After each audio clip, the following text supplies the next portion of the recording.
नमस्कार आदाब दोस्तों, चलिए आज हम आपके लिए लिख रहे हैं देश और दुनिया की ताजा बड़ी खबरें। फटाफट एक एक कर सभी खबरों को आज आपको विस्तार से बताएंगे, तो वीडियो को आप अंत तक जरूर देखिए। पहली खबर में आपको बताएंगे गद्दार सीमा हैदर को योगी और मोदी ने दिया बड़ा झटका। सीमा हैदर ने रक्षाबंधन पर सीएम योगी और मोदी को भेजी थी राखियां, लेकिन योगी और मोदी ने गद्दार सीमा हैदर की राखी बांधने से किया इनकार। वहीं दोस्तों अगली खबर में आपको बताएंगे 2024 में मोदी को देश से उखाड़ फेंकने के लिए आज होगी इंडिया अलायंस की मुंबई में तीसरी बैठक। मोदी और अमित शाह के छूटे पसीने। वहीं दोस्तों आपको बताएंगे एक बार फिर मुसलमानों के विरोध में उतरी मोदी सरकार। वक्फ बोर्ड से वापस ली जाएंगी 123 संपत्तियां। मोदी सरकार ने नोटिस किया जारी, लिस्ट में दिल्ली की जामा मस्जिद भी शामिल। वहीं दोस्तों आपको बताएंगे चीन के नक्शे को लेकर असदुद्दीन ओवैसी का मोदी पर हमला। कहा भारत डरपोक और कमजोर नहीं हो सकता, हमारे पीएम मोदी चीन का नाम भी नहीं लेते। वहीं दोस्तों अगली खबर में आपको बताएंगे कर्नाटक की कांग्रेस सरकार ने अपने 5 और चुनावी वादे किए पूरे। राहुल गांधी बोले हमने 100 दिन में पूरे किए अपने वादे, कांग्रेस जो कहती है वो करती है। वहीं दोस्तों अगली खबर में आपको बताएंगे मायावती का बड़ा ऐलान, किसी से नहीं होगा गठबंधन, लोकसभा और विधानसभा चुनाव अकेले लड़ेगी बसपा। वहीं दोस्तों आपको बताएंगे शिवसेना का मोदी सरकार पर हमला। कहा इंडिया गठबंधन ने निकाल दी है बीजेपी की हवा, चंद्रयान 3 से भी करे भाजपा प्रचार, तब भी तानाशाही की पराजय निश्चित। तो दोस्तों सभी खबरों को एक एक कर विस्तार से आपको बताने वाले, वीडियो को दिल से लाइक कर चैनल को सब्सक्राइब जरूर कर लें। इसी के साथ दोस्तों पहली बड़ी खबर के अलकेशानी पाकिस्तानी जासूस सीमा हैदर को लगा बड़ा झटका। सीमा ने सीएम योगी और पीएम मोदी को भेजी थी राखियां। मोदी और योगी ने सीमा की राखी बांधने से किया इनकार, अब इसको भेजा जाएगा पाकिस्तान। दरअसल आपको बता दें पाकिस्तान से अपने 4 बच्चों को लेकर अवैध तरीके से भागकर भारत आई सीमा हैदर गद्दार को आज जोरदार झटके लगाए। दरअसल आपको बता दें मंगलवार को सीमा हैदर ने प्रधानमंत्री मोदी, गृह मंत्री अमित शाह और आरएसएस के चीफ मोहन भागवत, वहीं यूपी के सीएम योगी को हाथ में बांधने के लिए राखियां भेजी थी। लेकिन गद्दार सीमा हैदर को आज जोरदार झटका लगा है और प्रधानमंत्री मोदी और सीएम योगी, वहीं आरएसएस प्रमुख मोहन भागवत, वहीं अमित शाह ने गद्दार सीमा हैदर की राखियां अपने हाथों पर नहीं बांधी और साफ इनकार कर दिया। जो बड़ी अपडेट है, बड़ा झटका गद्दार सीमा हैदर को लगा है। अब जल्द ही इसको मोदी सरकार भारत से पाकिस्तान भेज सकती है। जो बड़ी अपडेट के साथ बड़ी मन का मुसलमानों के विरोध में उतरी मोदी सरकार। वक्फ बोर्ड से वापस ली जाएंगी 123 संपत्तियां। मोदी सरकार ने मुसलमानों को नोटिस किया जारी, लिस्ट में दिल्ली की जामा मस्जिद भी शामिल। दरअसल आपको बता दें केंद्र की मोदी सरकार एक बार फिर से मुसलमानों के विरोध में उतरी है। आपको बता दें मोदी सरकार के शहरी विकास मंत्रालय ने दिल्ली वक्फ बोर्ड की 123 संपत्तियों को वापस लेने के लिए नोटिस जारी किया है, जिसमें दिल्ली की जामा मस्जिद भी शामिल है। दरअसल आपको बता दें पूर्व प्रधानमंत्री मनमोहन सिंह की सरकार के दौरान जामा मस्जिद को वक्फ बोर्ड को दे दिया गया था। अब सरकार दिल्ली की महत्वपूर्ण 123 संपत्तियों को वापस लेगी। जिस मस्जिद को वापस लिया जाना है वो लाल किले के पास वाली जामा मस्जिद नहीं है, ये जामा मस्जिद सेंट्रल दिल्ली में स्थित है। वहीं दिल्ली वक्फ बोर्ड की 123 और संपत्तियों को अपने कब्जे में लिया जाएगा। इसमें मस्जिद, दरगाह और कब्रिस्तान भी शामिल है। जो दोस्तों किस तरह से अब एक बार फिर से मुसलमानों के विरोध में मोदी सरकार उतर आई है। इसी के साथ बड़ी मन के 24 में बीजेपी का देश से सुपड़ा साफ करने को लेकर इंडिया की आज मुंबई में होगी तीसरी बैठक। मोदी और अमित शाह के छूटे पसीने। दरअसल आपको बता दें 2024 के लोकसभा चुनाव में मोदी और बीजेपी का देश से सुपड़ा साफ करने को लेकर कांग्रेस के विपक्षी महागठबंधन इंडिया की तीसरी बैठक आज मुंबई के सांता क्रूज करीना स्थित 5 सितारा ग्रैंड हयात होटल में होगी।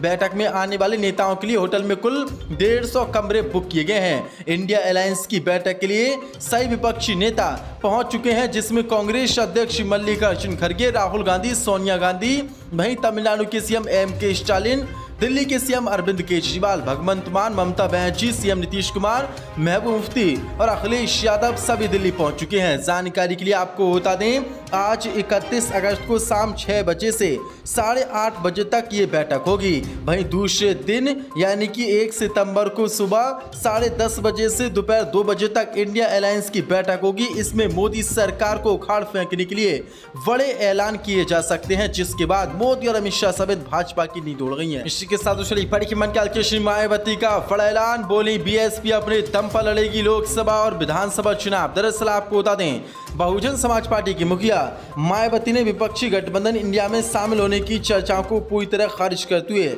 ऐलान कर दिया कि वह आने वाले 4 राज्यों मध्य प्रदेश, राजस्थान, छत्तीसगढ़ और तेलंगाना के विधानसभा चुनाव व लोकसभा चुनाव 2024 के लिए किसी भी गठबंधन में शामिल नहीं होगी। मायावती ने कहा कि बसपा अकेले ही लोकसभा चुनाव लड़ेगी। दरअसल आपको बता दें, 2 दिन पहले ही खबर आई थी कि कांग्रेस के नेताओं यानी कि विपक्षी महागठबंधन इंडिया के नेताओं ने मायावती से गठबंधन करने को लेकर संपर्क साधा है, जिसके बाद मायावती ने जवाब दिया है कि हमें उत्तर प्रदेश की 80 में से 40 लोकसभा सीटें चाहिए। लेकिन आज मायावती ने एक बार फिर से इन खबरों को खारिज करते हुए ऐलान कर दिया और कहा है कि हम किसी से भी लोकसभा चुनाव और 4 राज्यों में विधानसभा चुनाव होने जा रहे हैं, किसी में गठबंधन नहीं करेंगे। कर्नाटक की कांग्रेस सरकार ने अपने 5 और चुनावी वादे किए पूरे। राहुल गांधी बोले हमने 100 दिन में पूरे किए अपने वादे। कांग्रेस जो कहती है वो करती है, भाजपा को झटका। दरअसल आपको बता दें, कर्नाटक में कांग्रेस सरकार ने अपने 5 बड़े वादे 100 दिन के अंदर पूरे कर दिए। कांग्रेस सरकार ने बुधवार को एक और प्रमुख चुनावी वादा पूरा किया। कांग्रेस अध्यक्ष मल्लिकार्जुन खड़गे और सांसद राहुल गांधी ने कर्नाटक के मैसूर में राज्य सरकार के कार्यक्रम में शामिल हुए। कर्नाटक सरकार ने मौजूदगी में गृह लक्ष्मी योजना लॉन्च की। कर्नाटक सरकार ने APL BPL कार्ड धारक परिवारों की 1.1 करोड़ महिला मुखियाओं को 2000 रुपये की मासिक सहायता देने के लिए गृह लक्ष्मी योजना की शुरुआत की। गृह लक्ष्मी योजना की शुरुआत करते हुए राहुल गांधी ने लोगों को संबोधित करते हुए कहा कि चुनाव से पहले कांग्रेस ने कर्नाटक से 5 वादे किए थे। हमने कहा था कि जब कांग्रेस कुछ कहती है तो वो करके दिखाती है। आज एक बटन दबाकर करोड़ों महिलाओं के बैंक अकाउंट में 2000 रुपये दिए गए हैं। अब हर महीने करोड़ों महिलाओं को सीधे अकाउंट में 2000 रुपये मिलेंगे, ये हमारी गारंटी है। राहुल गांधी ने कहा कि ये दिल्ली का फैसला नहीं है, ये कांग्रेस की सरकार है। कांग्रेस जो कहती है और वो करती है। हमने 100 दिन का वादा किया था, आज कांग्रेस सरकार को 100 दिन हुए हैं और हमने 5 योजनाओं को जो हमने चुनाव में वादे किए थे उनको लागू कर दिया है, क्योंकि कांग्रेस जो कहती है वो कर दिखाती है। जो बड़ी अपडेट है इसी के साथ शिवसेना का भाजपा सरकार पर बड़ा हमला। कहा इंडिया गठबंधन ने निकाल दी बीजेपी की हवा। चंद्रयान 3 से भी करें प्रचार तब भी तानाशाही की हार निश्चित। दरअसल आपको बता दें, शिवसेना ने हाल ही में पश्चिम बंगाल की सीएम ममता बनर्जी के उस बयान का हवाला दिया है जिसमें ममता दीदी ने कहा था कि बीजेपी समय से पहले लोकसभा चुनाव कराने की तैयारी कर रही है, क्योंकि उसने अभी से निजी छोटे विमान हेलीकॉप्टर्स बुक कराने शुरू कर दिए हैं। इसी को लेकर अब उद्धव ठाकरे की शिवसेना ने मोदी सरकार पर हमला बोला है। शिवसेना ने कहा कि बीजेपी चंद्रयान 3 से प्रचार करे तब भी उसकी जीत नहीं होने वाली। शिवसेना ने कहा कि उन्हें जो चाहे वो करने दें, अगर वे चंद्रयान 3 लाकर उस पर सवार होकर भी प्रचार करे तब भी उनकी तानाशाही की पराजय अटल है। उनकी कुंडली में खींचतान कर लाई गई सत्ता योग की हवा निकल गई है। शिवसेना ने कहा कि निजी छोटे विमान हेलीकॉप्टर्स की बुकिंग करके बीजेपी अपने राजनीतिक विरोधियों को परेशानी में डालने की कोशिश कर रही है। उन्होंने कहा कि चुनाव प्रचार के लिए कोई भी बेगबान संसाधन विरोधियों को न मिले, इसके लिए बीजेपी द्वारा शुरू किया गया सत्ता का ये दुरुपयोग आपत्तिजनक है। इसलिए बीजेपी हेलीकॉप्टर से नहीं बल्कि चंद्रयान 3 से भी प्रचार करे तब भी 2024 में भाजपा का देश से सुपड़ा साफ होने जा रहा है। इसी के साथ चीन के नक्शे को लेकर ओवैसी का मोदी पर हमला। कहा भारत डरपोक और कमजोर नहीं हो सकता।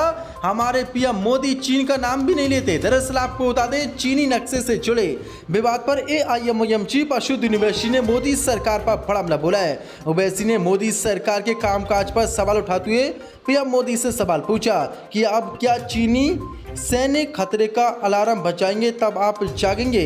ओवैसी ने कहा कि एक ऐसे समय जब चीन हवाई या मिसाइल हमले से सैन्य संपत्तियों की बेहतर सुरक्षा के लिए अक्साई चीन में बंकरों भूमिगत सुविधाओं का निर्माण बड़ी तेजी से कर रहा है, तब भारत की प्रतिक्रियाएं इतनी कमजोर और डरपोक नहीं होनी चाहिए। ओवैसी ने सोशल मीडिया प्लेटफॉर्म X पर लिखा कि सीमा पर चीन की तैयारियां सरकार के भीतर खतरे की घंटी बजा रही हैं। वहां तत्काल एक्शन लेने की बजाय हमारे प्राइम मिनिस्टर मोदी चीनी प्रेसिडेंट शी जिनपिंग से एक मीटिंग करने के लिए गुजारिश कर रहे हैं। ओवैसी ने कहा कि अब क्या चीन आपके लिए अलग से अलार्म के लिए घंटी बजाएगा। भारत की प्रतिक्रिया कमजोर और डरपोक नहीं हो सकती।